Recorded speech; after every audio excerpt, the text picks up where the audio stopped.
அல்லாஹ்வுடைய தூதரிடத்திலே கேட்டார்கள், அல்லாஹ்வுடைய தூதரே, இந்த லைலத்துல் கத்ருடைய இரவை அடைந்தால் நாங்கள் என்ன செய்வது?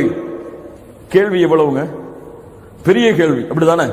முழு இரவும் நாங்கள் என்ன அமல் செய்வது, எதை கொண்டு அதை வரவேற்பது, என்ன கூறுவது அந்த லைலத்துல் கத்ருடைய இரவை அடைந்தால்? அல்லாஹ்வுடைய தூதர் ஸல்லல்லாஹு அலைஹி வஸல்லம் சொல்லுங்கள், அவர்கள் சொன்னார்கள், அந்த லைலத்துல் கத்ருடைய இரவை அடைந்தால் ஆயிஷா அவர்களை இந்த துஆவை ஓதுங்கள். ஒரு பக்கத்திற்குள்ள துஆ அல்ல, ரெண்டு பக்கத்தை உள்ளடக்கக்கூடிய துஆ அல்ல, ஒரே வரியில் 3 வாக்கியங்களை கொண்ட துஆ. அல்லாஹும்ம இன்னக அஃபுவுன் துஹிப்புல் அஃப்வ ஃபஅஃபு அன்னி. சுப்ஹானல்லாஹ். இந்த துஆவில் அப்படி என்ன பொக்கிஷம் இருக்கிறது? இந்த துஆவை அல்லாஹ்வுடைய தூதர் இந்த இரவுக்கு ஓதுவதற்காக கூறிய காரணம் என்ன? எவ்வளவோ நீளமான துஆக்கள் இருக்கிறது, எவ்வளவோ அல்லாஹ்வை புகழக்கூடிய வார்த்தைகள் இருக்கிறது. அல்லாஹ்வுடைய தூதர் ஸல்லல்லாஹு அலைஹி வஸல்லம் இந்த வார்த்தையின் அமைப்பை ஆக்கியதன் காரணம் என்ன? அல் ஆஃபு, அல் கஃபூர், இந்த இரண்டும் அல்லாஹ்வுடைய பெயர்கள். ஆனா இரண்டுக்கும் அர்த்தத்தை வெளிப்படையாக பார்த்தால் மன்னித்தல் என்று அர்த்தமாகும், மன்னிப்பவன் என்று பொருள்படும். அல்லாஹும்ம இன்னக அஃபு, அல்லாஹும்ம இன்னக கஃபூர். வெளிப்படையாக பார்த்தால் இரண்டும் ஒன்றுதான். ஆனால் அரபி மொழியின் விளக்கத்தோடு பார்த்தால் இரண்டும் ஒன்றல்ல.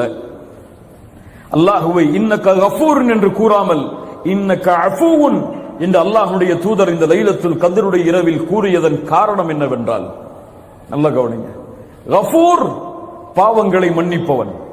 நாம் பாவம் செய்து அல்லாஹ்விடத்திலே பாவ மன்னிப்பை தேடினால் எம்முடைய புத்தகத்தில் பதியப்பட்ட அந்த பாவம் மன்னிக்கப்படும் இன்ஷா அல்லாஹ். ஆனால் அந்த பாவம் மறைக்கப்படாது, எடுக்கப்படாது அந்த புத்தகத்தில் இருந்து. அல்லாஹ் ரப்புல் ஆலமீன் நல்லவர்களை நாளை மறுமையில் விசாரணை செய்வான். எப்படி?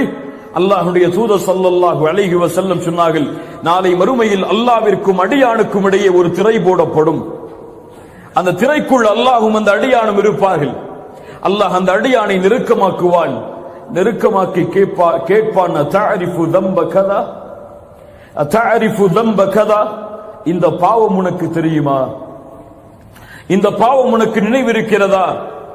இந்த பாவத்தை நீ அறிவாயா? இந்த அல்லாஹ் ரப்புல் ஆலமீன் அவன் செய்த பாவம் அவனுக்கு நினைவை அல்லாஹ் ஏற்படுத்துவான், விசாரிக்க மாட்டான், நினைவை ஏற்படுத்துவான். அவன் சொல்லுவான், யா ரப்பி அரிஃப், யா ரப்பி அரிஃப், யா ரப்பி அரிஃப், அறிவேன் யா அல்லாஹ், அறிவேன் யா அல்லாஹ், அறிவேன் யா அல்லாஹ். மறைக்க முடியாது அல்லாஹ்விடத்தில். அல்லாஹ் ரப்புல் ஆலமீன் இடத்திலே அவன் இடத்திலே அந்த பாவங்களை என்ன ஆரம்பித்தவுடன் அவன் எண்ணிக்கொள்ளுவான், அவ்வளவுதான், அழிந்தேன் நான். அல்லாஹ் என்னை பாவத்தை நினைவுபடுத்துகிறான், நான் அழிந்தேன், இதுவெல்லாம் மன்னிக்கப்பட்டு விட்டது நினைத்தேன், ஆனால் இப்போது நினைவு காட்டப்படுகிறது, எனக்கு தண்டனை தான் என்று அந்த அடியான் எண்ணும் பொழுது அல்லாஹ் அவனை நெருக்கமாக்கி சொல்லுவான், அடியானே கவலைப்படாதே, இன்னி சதர்துஹா அலைக ஃபித் துன்யா வ அனா அக்ஃபிருஹா லக்கல் யௌம். இந்த உலகத்திலே நீ செய்த எல்லா பாவங்களையும் நான் மறைத்தேன், இப்போது யாரும் அறியாமல் மன்னிக்கிறேன், சென்று விடு என்று. ஹிசாபை யஸீரா. இதுதான் முஃமின்களை நாளை மறுமையில் அல்லாஹ் விசாரிக்கக்கூடிய விசாரணையின் முறை. முஃமின்களுக்கு எளிதான விசாரணை இப்படித்தான் அமையும். ஆனால் பாவிகளுக்கு அல்லாஹ் துருவ ஆரம்பிப்பான். யாரை அல்லாஹ் துருவி விசாரணை செய்கிறானோ அவன் நிச்சயமாக வேதனை செய்யப்படுவான். அல்லாஹ்வுடைய தூதர் ஸல்லல்லாஹு அலைஹி வஸல்லம் சொன்னார்கள், ஏன் செய்தாய், எதற்காக செய்தாய், யாருக்காக செய்தாய், இந்த அமலை எதற்காக செய்தாய் என்று அல்லாஹ் ரப்புல் ஆலமீன் கேட்பான். நாம் எல்லாம் அறிந்த நபிமொழிதான், மூவரை அல்லாஹ் ரப்புல் ஆலமீன் நாளை மறுமையில் விசாரணை செய்வான். ஒருவர் ஷஹீத், ஒருவர் குர்ஆனை ஓதுபவர், ஒருவர் அல்லாஹ்வுடைய பாதையில் செலவு செய்தவர். ஷஹீதை அழைத்து அல்லாஹ் என்ன கேட்பான்? நீ செய்த பாவம் நினைவுக்கு இருக்கிறதா என்று கேட்பானா? அல்லாஹ் கொடுத்த அருட்கொடையை கொண்டு நீ என்ன செய்தாய்? அவர் என்ன சொல்லுவார்? உன்னுடைய பாதையில் போராடி மரணித்தேன். அல்லாஹ் சொல்லுவான், பொய் சொல்லுகிறாய், இது உண்மை அல்ல, நீ செய்தாய், உன்னை ஷஹீத் என்று மக்கள் போற்ற வேண்டும் என்பதற்காக. இது பாவிகளுடைய விசாரணை. அல்லாஹ் கூறுவான், இவனை முகம் குப்ப நரகத்திலே தூக்கி எறியுங்கள் என்று. ஷஹீத். அல்லாஹ் ரப்புல் ஆலமீன் பாதுகாப்பானாக. இது கஃபூர்.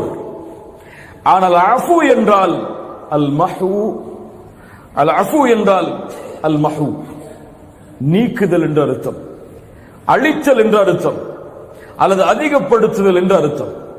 இந்த வார்த்தையின் உண்மையான விளக்கம் என்னவென்றால், அல்லாஹுவை அஃபு என்று அழைக்கும் பொழுது, துஹிப்புல் அஃபுவ, நீ அதை விரும்புகிறாய் என்று சொல்லும் பொழுது பாவங்களை நீக்கக்கூடியவன், அழிக்கக்கூடியவன் என்று அர்த்தம். அல்லாஹுவை இந்த பிரார்த்தனையின் மூலம் ஒருவன் அழைத்து பாவ மன்னிப்பை தேடினால் அவனுடைய பாவம் கரையே இல்லாமல் அந்த புத்தகத்தில் இருந்து நீக்கப்பட்டு விடும். நாளை மறுமையில் நினைவு காட்டப்படாது. அவன் செய்த பாவம் அவனுடைய வாழ்வின் ஏட்டின் புத்தகத்தில் எடுக்கப்பட்டுவிடும், நீக்கப்பட்டுவிடும், அழிக்கப்பட்டுவிடும்.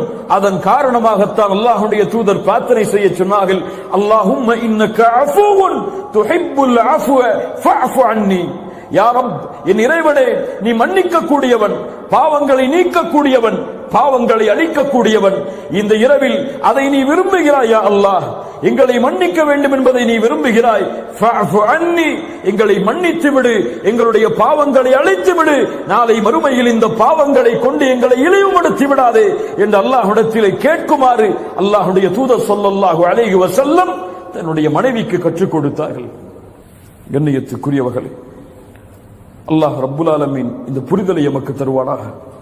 அந்த இரவு அல்லாஹ் ரப்புல் ஆலமீன் பாவங்களை மன்னிப்பதை விரும்புகிறான். எல்லா இரவும் அல்லாஹ் விரும்புகிறான். நாம் எல்லாம் அறியவில்லை அதை. அல்லாஹ் ரப்புல் ஆலமீன் ஒவ்வொரு இரவும் மூன்றாவது இரவுடைய பகுதியில் முதல் வானத்திற்கு அல்லாஹ் இறங்கி வருகிறான். யார் சொன்னது? முஹம்மது ரசூலுல்லாஹ் ஸல்லல்லாஹு அலைஹி வஸல்லம் வந்து கூறுகிறான், அனல் மலிக், அனல் மலிக், நான் அரசன், நான் அரசன். மன் தல்லதி யதுஊனி ஃபஅஸ்தஜீப லஹ், என்னை அழைப்பவர்கள் யார், அவர்களுடைய அழைப்பிற்கு பதில் கொடுக்கிறேன். மன் தல்லதி யஸ்அலுனி ஃபஉதியஹ், யார் தேவைகளை கேட்பவர்கள் அவர்களுடைய தேவைகளை நிறைவேற்றுகிறேன். மன் தல்லதி யஸ்தக்ஃபிருனி ஃபஅக்ஃபிர் லஹ், என்னிடத்திலே மன்னிப்பை தேடுபவர்கள் யார், நான் மன்னிப்பை வழங்குகிறேன் என்று அல்லாஹ் ரப்புல் ஆலமீன் காலை விடியும் வரை அழைத்துக் கொண்டே இருக்கிறான் அடியார்களை. ஆனால் அல்லாஹ்வுடைய அப்துகள் பலர் என்ன செய்து கொண்டிருக்கிறோம்? என்ன செய்து கொண்டிருக்கிறோம்? சுப்ஹானல்லாஹ்.